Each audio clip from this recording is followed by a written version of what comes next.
On the north side of Chadron, at the corner of Main and First, sits the old Main Street Inn and the Long Branch Saloon.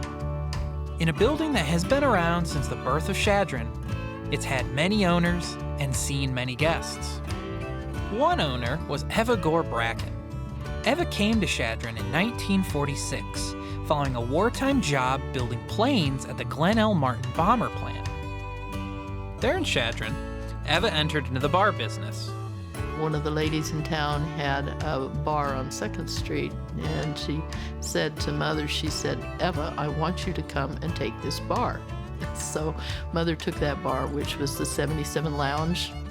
The 77 Lounge became a hit, especially with students at Chadron State College. The college kids would come in, and we have a T-shirt that hangs on the wall that says, "Working on my degree at Eva's 77, because they would come in, they would sit down in the booth and get their homework done, and then they'd drink beer.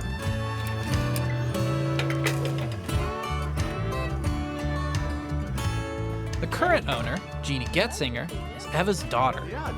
She decided to continue her mom's legacy. As a kid, Jeannie and her sister would help Eva out. I learned to scrub floors. I learned to clean urinals. She was tough. You know, she taught us to do it right. Any job worth doing is worth doing well. In the 1960s, Eva purchased another business, this time a combination bar hotel called the Hub Hotel. She began renovations, renaming the bar the Long Branch Saloon and the hotel and restaurant the Cave. She built all that in, poured the concrete. The kitchen wasn't the kitchen. It had been the shower for the YMCA.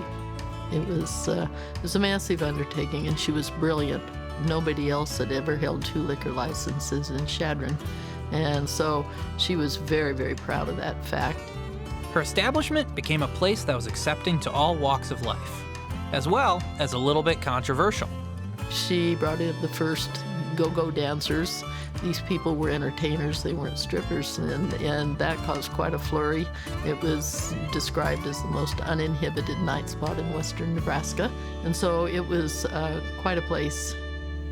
In 1990, Eva sold the bar and hotel to Jeannie, who at the time was working at one of the top law firms in Denver. When I went to work there, my office manager said to me, "How long will you be with us, and what will cause you to leave?" I said, "Well, I'm a mountain climber, and when this mountain gets boring and I need to climb another mountain, then I'll leave." And so this was a pretty good-sized mountain when I got here. And indeed it was, since Jeannie had never run a bed and breakfast before. Unknown to Jeannie, she would soon come onto a surprising history about this building on the corner of Main and First. On that plot of land, in September of 1885, Peter and Maggie O'Hanlon built a hotel named the Chadron House. The Chadron House burnt down, but undeterred, the O'Hanlons rebuilt, naming their new building the Hotel Chadron. The hotel was built 4 bricks thick on the outer walls. It opened on August 8th, 1890 with a social ball. In 1891, General Nelson Miles was assigned to investigate what would become the Wounded Knee Massacre, choosing the Hotel Chadron as his base of operations. In 1901, Peter and Maggie decided to sell the property and move west to California. 2 years later, the property would be bought by the Railroad Young Men's Christian Association, where it would be used not just to house rail crews, but also as a recreation facility. These rec facilities were not just for the train crews, but were also used by the schools within town, one of which would become Chadron State College.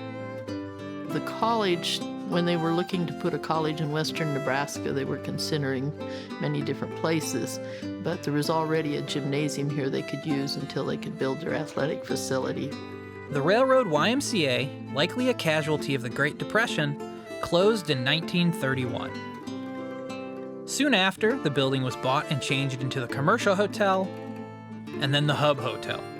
From there, Jeannie's mom bought it, and then Jeannie took over. I didn't know it was the Hotel Chadron. I didn't know any of that history. Had I known that, I would have renamed it the Hotel Chadron. When Jeannie learned about the history of the building, she immediately planned to get it added to the Historical Register. Soon after this discovery, history walked through her door. we had a couple walk in our door, and they're looking for the Shadron house. It's Jack and Barbara Weber. He was the grandson of the people that built the hotel, Peter and Margaret O'Hanlon.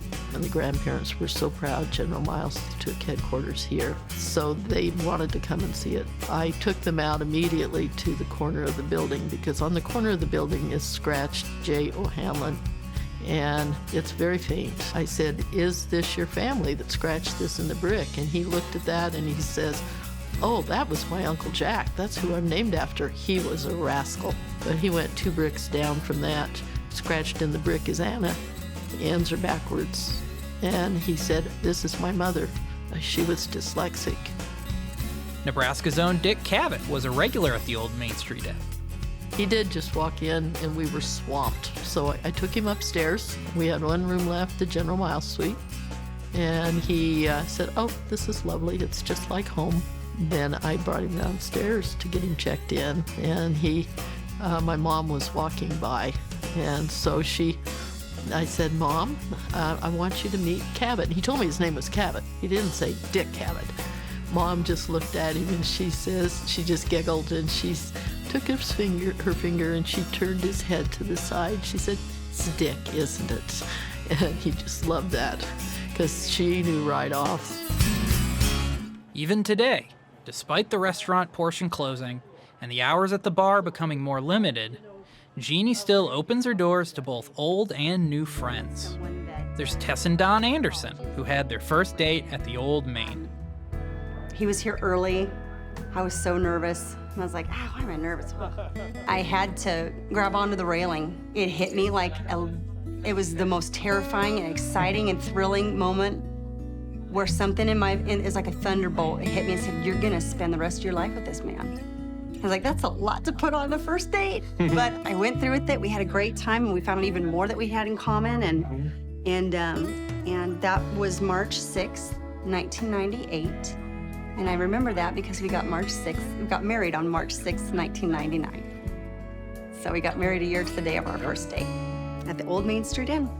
There's my Bucky. There's my Bucky. Tess and Don's dog, Buckwheat, who they got from Jeannie, was born at the hotel. There was Shelley White, who got engaged at the Old Main Street Inn. There was probably, 10 of us sitting around that table, and they started giving us the business about, when are you guys just gonna get together, Will, or when are you gonna propose? And he and Jeannie disappeared. And Will came back with a piece of a crystal chandelier on a green bread tie. So he had a ring to propose with. And that was my engagement ring. There was Dean Myers, who began as a regular at Jeannie's mom's original bar, the 77 Lounge. So we went to the 77 to say goodbye to all our friends, and we were drinking. There's no question about that. And we were in the bar, and we overstayed our time limit, and the bus left town without us, which I guess technically I was AWOL before I even got on a bus to go to the Army. So many coincidences here, and so many stories. It's just amazing. And then I found some Jeannie has built a place that is welcoming and accepting to all. A place where good memories exist and even better friends can be made. A home away from home. Jeannie's has always been a melting pot and a welcome place for, regardless of what your ethnicity or religion or preference on partners, everybody's always welcome at the Old Main.